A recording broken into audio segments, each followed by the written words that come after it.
El jardín de senderos que se bifurcan. A Victoria Ocampo. En la página 242 de la historia de la Guerra Europea de Lidelart, se lee que una ofensiva de 13 divisiones británicas, apoyadas por 1.400 piezas de artillería, contra la línea Serra Montauban había sido planeada para el 24 de julio de 1916 y debió postergarse hasta la mañana del día 29.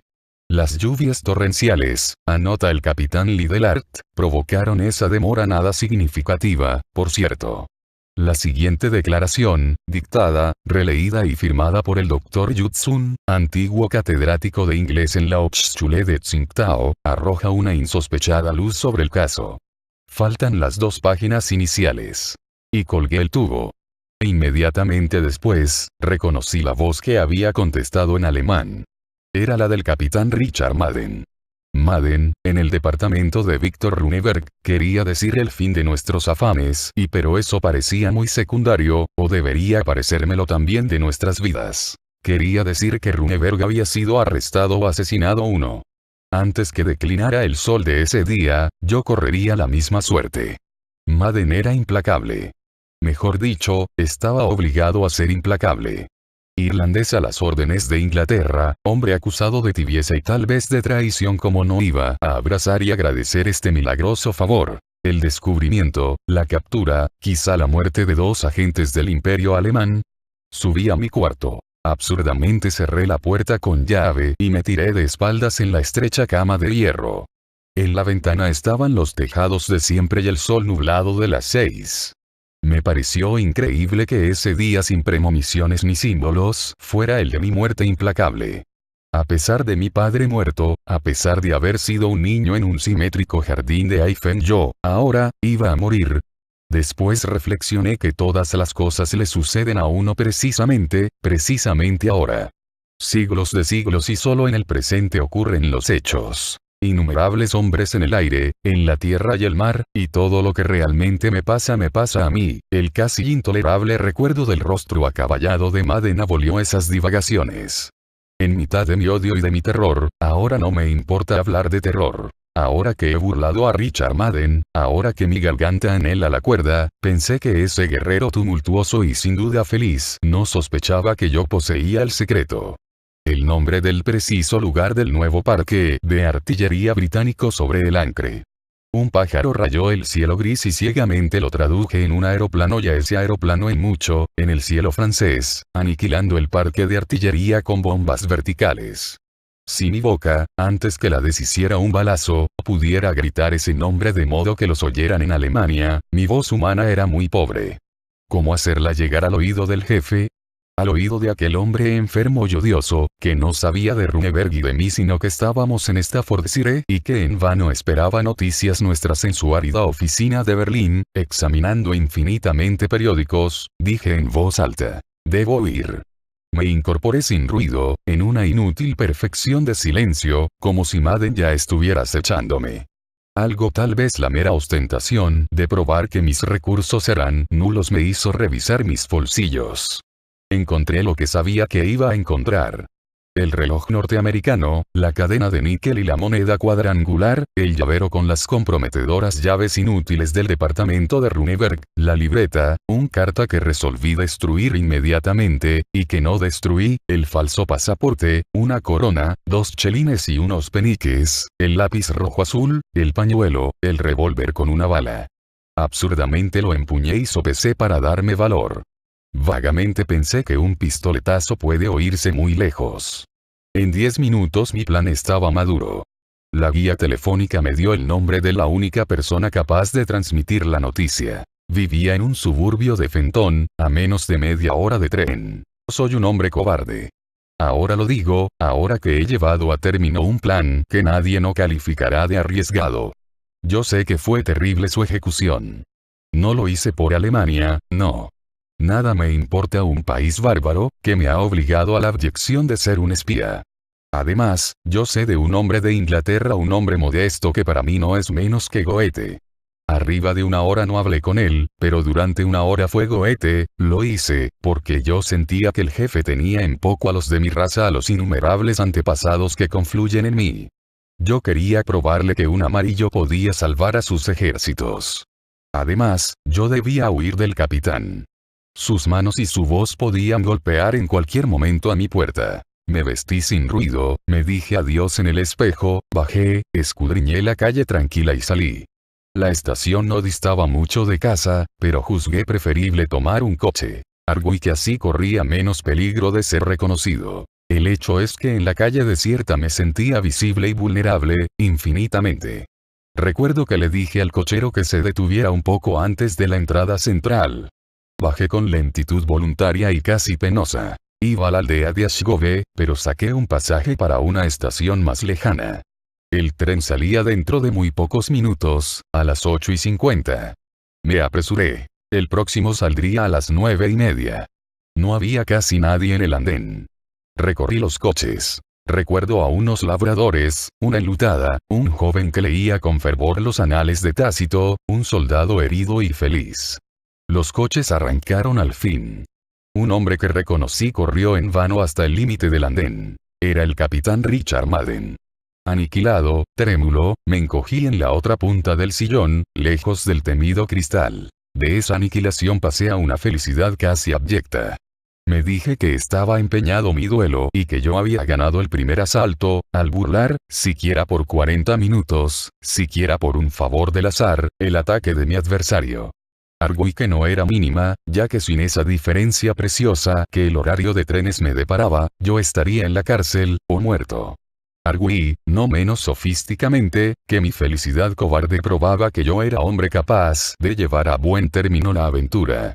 De esa debilidad saqué fuerzas que no me abandonaron. Preveo que el hombre se resignará cada día a empresas más atroces. Pronto no habrá sino guerreros y bandoleros. Les doy este consejo. El ejecutor de una empresa atroz debe imaginar que ya la ha cumplido, debe imponerse un porvenir que sea irrevocable como el pasado. Así procedí yo, mientras mis ojos de hombre ya muerto registraban la afluencia de aquel día que era tal vez el último, y la difusión de la noche. El tren corría con dulzura, entre fresnos. Se detuvo, casi en medio del campo. Nadie gritó el nombre de la estación. ¿Ashgrove? Les pregunté a unos chicos en el andén. «Ashgrove», contestaron. Bajé. Una lámpara ilustraba el andén, pero las caras de los niños quedaban en la zona de la sombra. Uno me interrogó. «¿Usted va a casa del doctor Stephen Albert?» Sin aguardar contestación, otro dijo. «La casa queda lejos de aquí, pero usted no se perderá si toma ese camino a la izquierda, y en cada encrucijada del camino dobla a la izquierda». Les arrojé una moneda, la última, bajé unos escalones de piedra y entré en el solitario camino. Lentamente, bajaba. Era de tierra elemental, arriba se confundían las ramas, la luna baja y circular parecía acompañarme. Por un instante, pensé que Richard Madden había penetrado de algún modo mi desesperado propósito. Muy pronto comprendí que eso era imposible. El consejo de siempre doblar a la izquierda me recordó que tal era el procedimiento común para descubrir el patio central de ciertos laberintos. Algo entiendo de laberintos. No en vano soy bisnieto de aquel Tsui Pen, que fue gobernador de Yunnan y que renunció al poder temporal para escribir una novela que fuera todavía más populosa que Lun Lumen, y para edificar un laberinto en el que se perdieran todos los hombres. 13 años dedicó a esas heterogéneas fatigas, pero la mano de un forastero lo asesinó y su novela era insensata y nadie encontró el laberinto. Bajo árboles ingleses medité en ese laberinto perdido. Lo imaginé inviolado y perfecto en la cumbre secreta de una montaña, lo imaginé borrado por arrozales o debajo del agua, lo imaginé infinito, no ya de kioscos o chavados y de sendas que vuelven, sino de ríos y provincias y reinos. Pensé en un laberinto de laberintos, en un sinuoso laberinto creciente que abarcara el pasado y el porvenir y que implicara de algún modo los astros. Absorto en esas ilusorias imágenes, olvidé mi destino de perseguido. Me sentí, por un tiempo indeterminado, percibidor abstracto del mundo. El vago y vivo campo, la luna, los restos de la tarde, obraron en mí. Asimismo el declive que eliminaba cualquier posibilidad de cansancio. La tarde era íntima, infinita. El camino bajaba y se bifurcaba, entre las ya confusas praderas. Una música aguda y como silábica se aproximaba y se alejaba en el vaivén del viento, empañada de hojas y de distancia. Pensé que un hombre puede ser enemigo de otros hombres, de otros momentos de otros hombres, pero no de un país. No de luciérnagas, palabras, jardines, cursos de agua, ponientes. Llegué, así, a un alto portón herrumbrado. Entre las rejas descifré una alameda y una especie de pabellón. Comprendí, de pronto, dos cosas, la primera trivial, la segunda casi increíble. La música venía del pabellón, la música era china. Por eso, yo la había aceptado con plenitud, sin prestarle atención. No recuerdo si había una campana o un timbre o si llamé golpeando las manos. El chisporroteo de la música prosiguió. Pero del fondo de la íntima casa un farol se acercaba. Un farol que rayaban y a ratos anulaban los troncos, un farol de papel, que tenía la forma de los tambores y el color de la luna. Lo traía un hombre alto. No vi su rostro, porque me cegaba la luz. Abrió el portón y dijo lentamente en mi idioma. Veo que el piadoso Zipen se empeña en corregir mi soledad. ¿Usted sin duda querrá ver el jardín? Reconocí el nombre de uno de nuestros cónsules y repetí desconcertado. ¿El jardín? El jardín de los senderos que se bifurcan. Algo se agitó en mi recuerdo y pronuncié con incomprensible seguridad. El jardín de mi antepasado Zipen. Su antepasado. Su ilustre antepasado. Adelante. El húmedo sendero zigzagueaba como los de mi infancia. Llegamos a una biblioteca de libros orientales y occidentales. Reconocí, encuadernados en seda amarilla, algunos tomos manuscritos de la enciclopedia perdida que dirigió el tercer emperador de la dinastía luminosa y que no se dio nunca a la imprenta. El disco del gramófono giraba junto a un fénix de bronce. Recuerdo también un jarrón de la familia Rosa y otro, anterior de muchos siglos, de ese color azul que nuestros antepasados copiaron de los alfareros de Persia. Esther Penalver me observaba, sonriente. Era, ya lo dije, muy alto, de rasgos afilados, de ojos grises y barba gris. Algo de sacerdote había en él y también de marino. Después me refirió que había sido misionero en Tientsin antes de aspirar a sinólogo. Nos sentamos. Yo en un largo y bajo diván. Él de espaldas a la ventana y a un alto reloj circular. Computé que antes de una hora no llegaría mi perseguidor, Richard Madden. Mi determinación irrevocable podía esperar. Asombroso destino el de Zipen, dijo Stephen Albert. Gobernador de su provincia natal, docto en astronomía, en astrología y en la interpretación infatigable de los libros canónicos, ajedrecista, famoso poeta y calígrafo. Todo lo abandonó para componer un libro y un laberinto. Renunció a los placeres de la opresión, de la justicia, del numeroso lecho, de los banquetes y aun de la erudición, y se enclaustró durante 13 años en el pabellón de la límpida soledad. A su muerte, los herederos no encontraron sino manuscritos caóticos.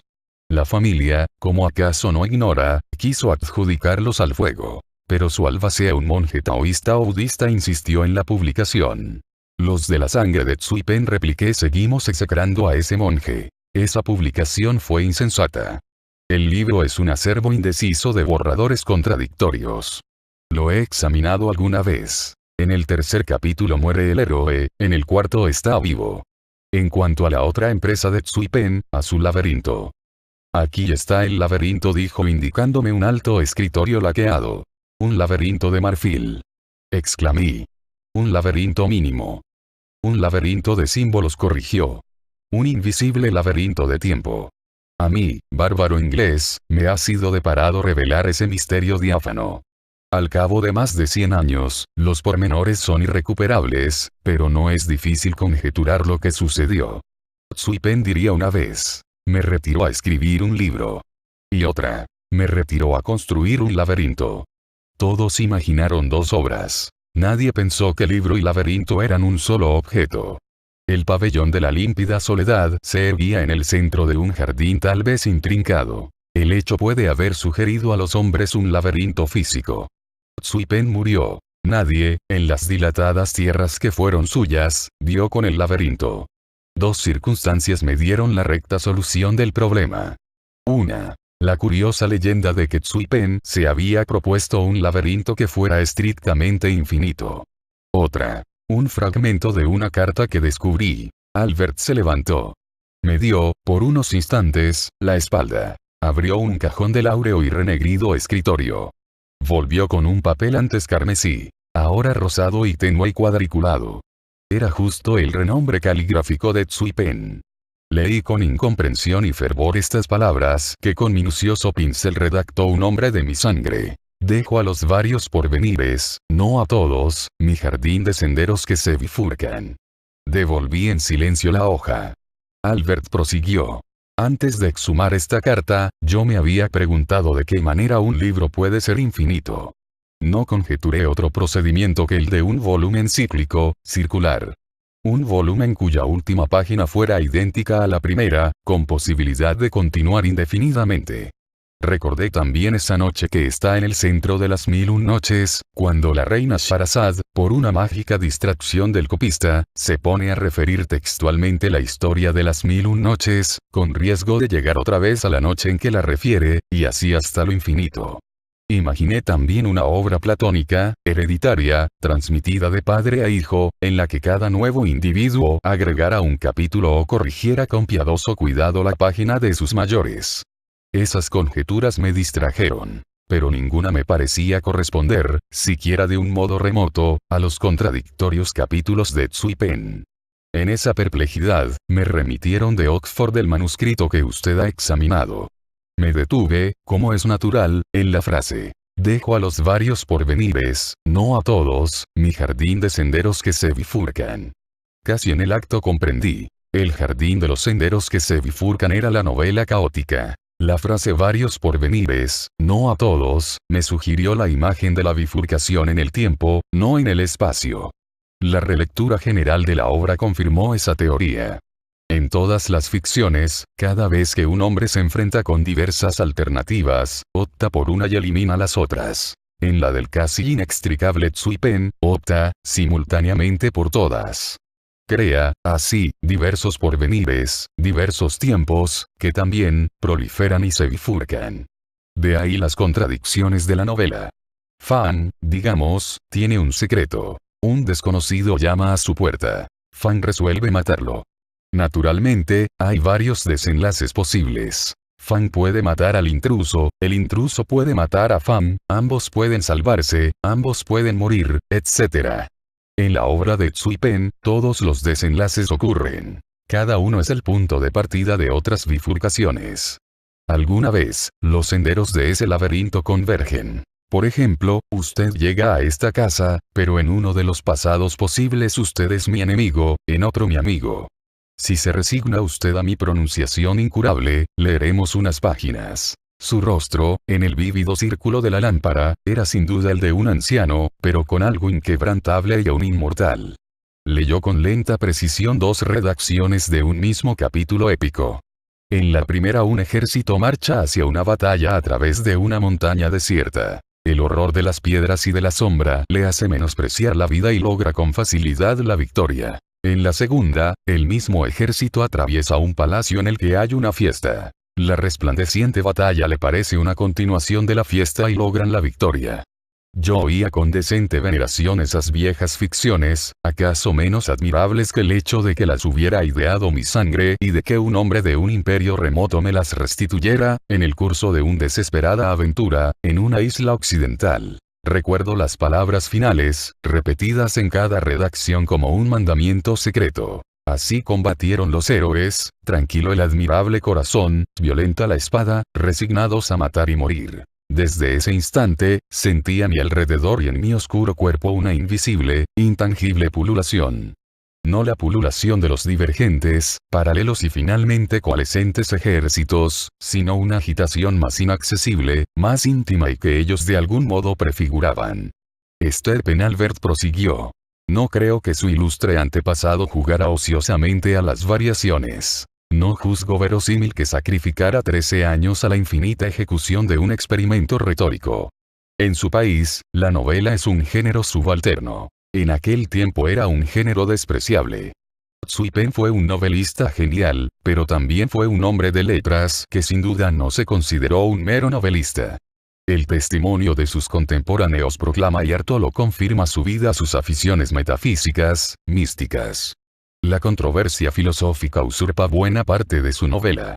Sé que de todos los problemas, ninguno lo inquietó y lo trabajó como el abismal problema del tiempo. Ahora bien, ese es el único problema que no figura en las páginas del jardín. Ni siquiera usa la palabra que quiere decir tiempo. ¿Cómo se explica usted esa voluntaria omisión? Propuse varias soluciones. Todas, insuficientes. Las discutimos. Al fin, Stephen Albert me dijo. En una adivinanza cuyo tema es el ajedrez, ¿cuál es la única palabra prohibida? Reflexioné un momento y repuse. La palabra ajedrez. Precisamente, dijo Albert, el jardín de los senderos que se bifurcan es una enorme adivinanza, o parábola, cuyo tema es el espacio. Esa causa recóndita le prohíbe la mención de su nombre. Omitir siempre una palabra, recurrir a metáforas ineptas y a perífrasis evidentes, es quizá el modo más enfático de indicarla. Es el modo tortuoso que prefirió, en cada uno de los meandros de su infatigable novela, el oblicuo Tsui Pen. He confrontado centenares de manuscritos, he corregido los errores que la negligencia de los copistas ha introducido, he conjeturado el plan de ese caos, he restablecido, he creído restablecer, el orden primordial, he traducido la obra entera. Me consta que no emplea una sola vez la palabra tiempo. La explicación es obvia. El jardín de los senderos que se bifurcan es una imagen incompleta, pero no falsa, del universo tal como lo concebía Tsui Pen. A diferencia de Newton y de Schopenhauer, su antepasado no creía en un tiempo uniforme, absoluto. Creía en infinitas series de tiempos, en una red creciente y vertiginosa de tiempos divergentes, convergentes y paralelos. Esa trama de tiempos que se aproximan, se bifurcan, se cortan o que secularmente se ignoran, abarca todas las posibilidades. No existimos en la mayoría de esos tiempos. En algunos existe usted y no yo. En otros, yo, no usted. En otros, los dos. En este, que un favorable azar me depara, usted ha llegado a mi casa. En otro, usted, al atravesar el jardín, me ha encontrado muerto. En otro, yo digo estas mismas palabras, pero soy un error, un fantasma. En todos articulé no sin un temblor, yo agradezco y venero su recreación del jardín de Tsui Pen. No en todos, murmuró con una sonrisa. El tiempo se bifurca perpetuamente hacia innumerables futuros. En uno de ellos soy su enemigo. Volví a sentir esa pululación de que hablé. Me pareció que el húmedo jardín que rodeaba la casa estaba saturado hasta lo infinito de invisibles personas. Esas personas eran Albert y yo, secretos, atareados y multiformes en otras dimensiones de tiempo. Alcé los ojos y la tenue pesadilla se disipó. En el amarillo y negro jardín había un solo hombre. Pero ese hombre era fuerte como una estatua, pero ese hombre avanzaba por el sendero y era el capitán Richard Madden. El porvenir ya existe, respondí, pero yo soy su amigo. ¿Puedo examinar de nuevo la carta? Albert se levantó. Alto, abrió el cajón del alto escritorio. Me dio por un momento la espalda. Yo había preparado el revólver. Disparé con sumo cuidado. Albert se desplomó sin una queja, e inmediatamente. Yo juro que su muerte fue instantánea. Una fulminación. Lo demás es irreal, insignificante. Madden irrumpió, me arrestó. He sido condenado a la horca. Abominablemente he vencido. He comunicado a Berlín el secreto nombre de la ciudad que deben atacar. Ayer la bombardearon. Lo leí en los mismos periódicos que propusieron a Inglaterra el enigma de que el sabio sinólogo Stephen Albert muriera asesinado por un desconocido, Jutsun. El jefe ha descifrado ese enigma. Sabe que mi problema era indicar, a través del estrépito de la guerra, la ciudad que se llama Albert y que no hallé otro medio que matar a una persona con ese nombre. No sabe, nadie puede saber, mi innumerable contrición y cansancio.